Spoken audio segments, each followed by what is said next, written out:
오늘 우리가 읽은 이 말씀은 사사기 20장의 결론 부분을 우리가 함께 읽었습니다. 우리가 아는 것처럼 사사기 19장에서 한 레위 남자가 가정을 이루었는데 첩을 두었습니다.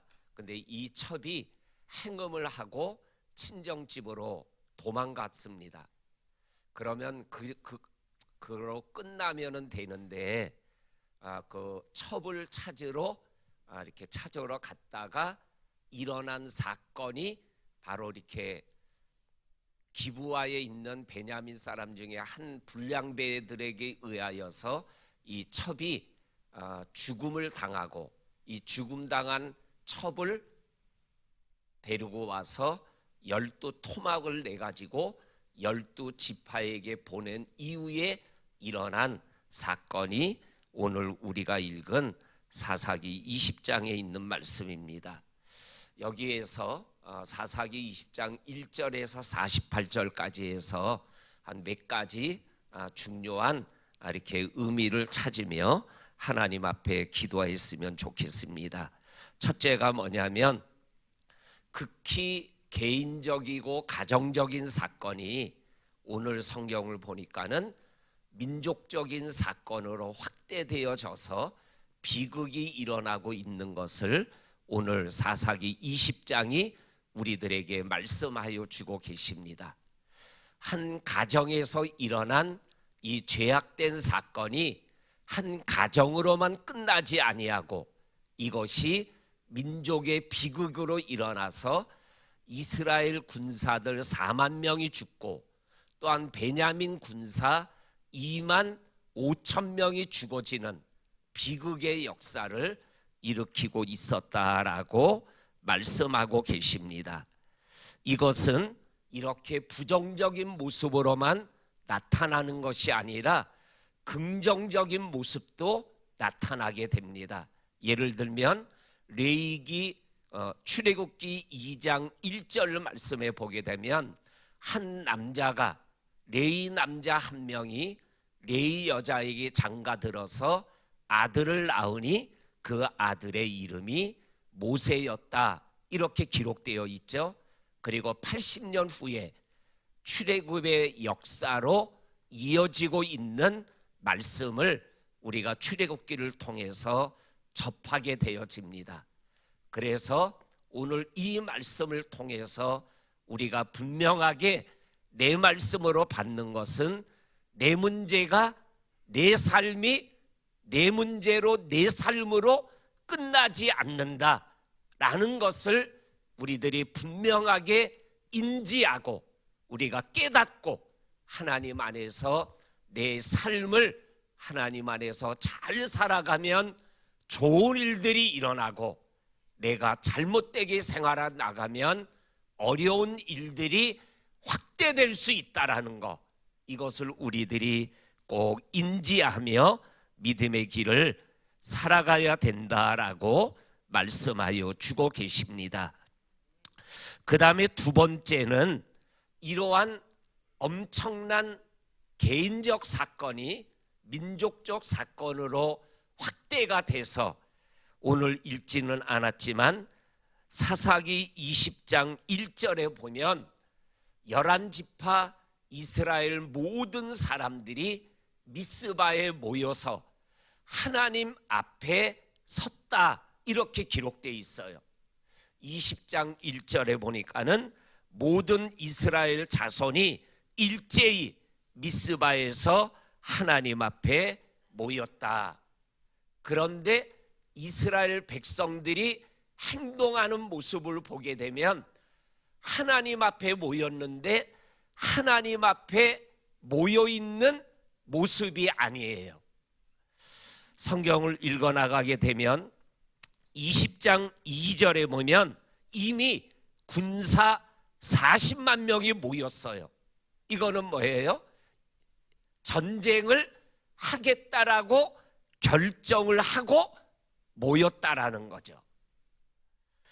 그리고 3절부터 6절까지 보게 되면 레위 사람이 사건을 진술하는 내용이 나와요.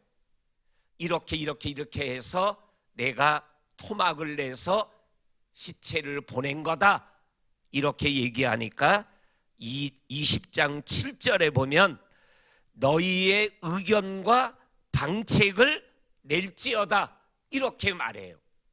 하나님 앞에 모였으면은 이 7절 말씀이 나오기 전에 하나님, 우리가 어떻게 할까요? 그리고 하나님의 의견을 먼저 물어야 되잖아요. 그런데 오늘 7절에 보니까는 너희의 의견과 방책을 낼지어다. 하나님 앞에 모였다 그러면서 이스라엘 백성들의 생각을 먼저 규합시키고 있어요. 그 다음에 9절과 10절과 11절에 보면 베냐민 기브아를 치자, 공격하자, 그리고 그들을 징계하자, 이미 결정을 다 냈어요. 그리고 하나님 앞에 모인 거는 요식행위예요.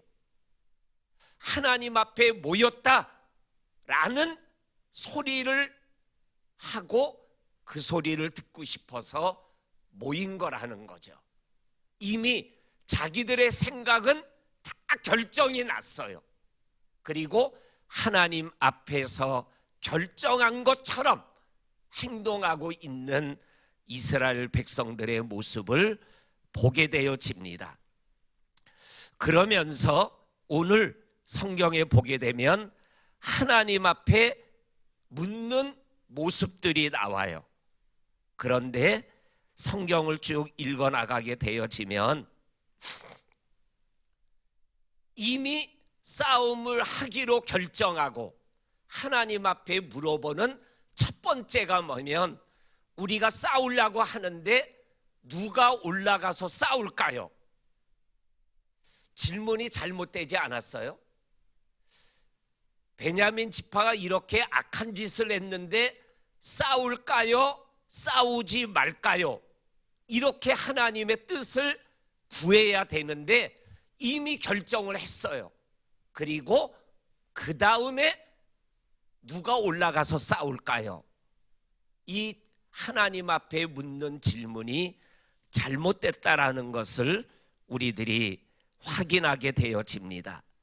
그리고 21절에 가서 보니까는 싸웠는데 2만 2천 명이 죽어지는 모습이 나옵니다.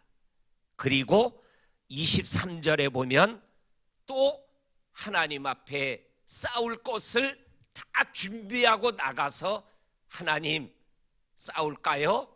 말까요? 이거는 싸우겠다라는 의지예요. 그래서 또 나가서 싸웠더니 18,000명이 싸움에서 죽었더라. 그 다음에 27절에 보면 하나님께 물어요. 그런데 그때에는 하나님의 법궤가 있는 곳에서, 그리고 번제와 희생제물을 드리면서, 첫 번째, 두 번째는 군사들이 모여서 희생제물 없이 드렸던 그 기도 앞에서 이제는 제물을 드리며 하나님 앞에 물어봐요. 근데 제대로 물어요. 어떻게 기도하냐면 27절과 8절에 보면 우리가 내 형제 베냐민과 싸워야 할까요? 싸우지 말아야 할까요? 이렇게 물어요. 근데 21절에 가서 싸울 때는 내 형제라는 말이 안 나와요. 맨 처음에는 싸우기로 결정하고 형제라는 내용이 없어요. 27절에 가서야 내 형제, 그리고 싸워야 할까요? 말아야 할까요? 이러한 기도 내용이 나와요. 처음부터 27절에 기도가 나왔어야죠. 오늘 우리들의 삶에도 하나님을 믿는다고 하면서 이미 내가 다 결정하고 그 다음에 하나님 앞에 신앙의 요식행위로 하나님을 나쁘게 표현하면 이용하고 있지는 않은지, 오늘 이스라엘 백성들의 이 모습 앞에서 우리가 한번 되돌아보게 되어집니다. 이게 왜 이렇게 됐을까? 왕이 없기 때문에, 하나님을 왕으로 인정하지 않고 자기의 소견대로 옳은 대로 행동하니까는 모이기는 하나님 앞에 모였는데 하나님의 뜻이 아니라 내 뜻대로 행동하다 보니까는 4만 명이 죽어져 나가고, 그리고 오늘 우리가 읽은 29절에서 48절에 보니까는 이 베냐민 민족의 위기가 찾아와요. 세 번째 싸움에서는 이스라엘 백성이 베냐민을 이기는 장면이 오늘 우리가 읽은 말씀 속에 자세하게 기록되어 있어요. 그래서 처음에는 18,000명이 죽고, 그 다음에는 베냐민 사람 5,000명을 이삭 죽기처럼 죽이고, 그리고 더 나아가서는 2,000명을 또 추격해서 죽이고, 그리고 마지막 600명만 광야로 도망가서 살게 되었다. 그리고 베냐민 성으로 들어와서 또 생명 있는 가축과 사람들을 죽이고 불태웠다. 이러면서 20장이 끝이 나요. 이 한 사람의 잘못, 그리고 한 사람의 잘못을 잘못으로 받아들이지 않고 분노로 받아들였을 때 민족의 위기가 찾아오고, 내일과 모레 우리가 함께 나누는 사사기의 마지막 말씀에서 그것이 얼마나 잘못된 행동이었던가 하는 것을 후회하며 또 다른 잘못을 저지르고 있는 이스라엘 백성들의 모습을 우리들이 접하게 되어집니다.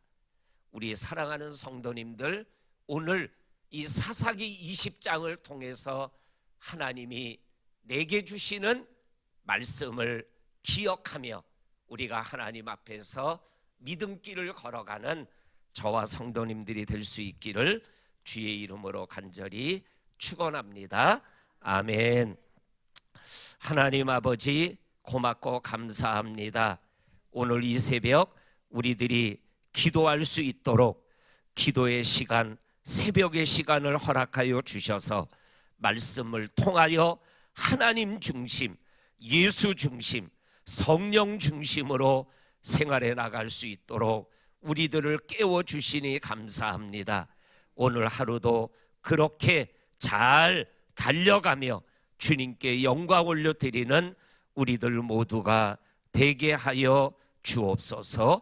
특별히 이 코로나 상황을 하나님이 특별히 지키시고 인도하여 주셔서 정말 이 어려운 때에 하나님의 특별한 은총 가운데 거하는 우리 귀한 법한교회와 성도들과 그리고 대한민국과 이 온 아버지 세계가 되게 하여 주옵소서. 예수님의 이름으로 기도하옵나이다. 아멘.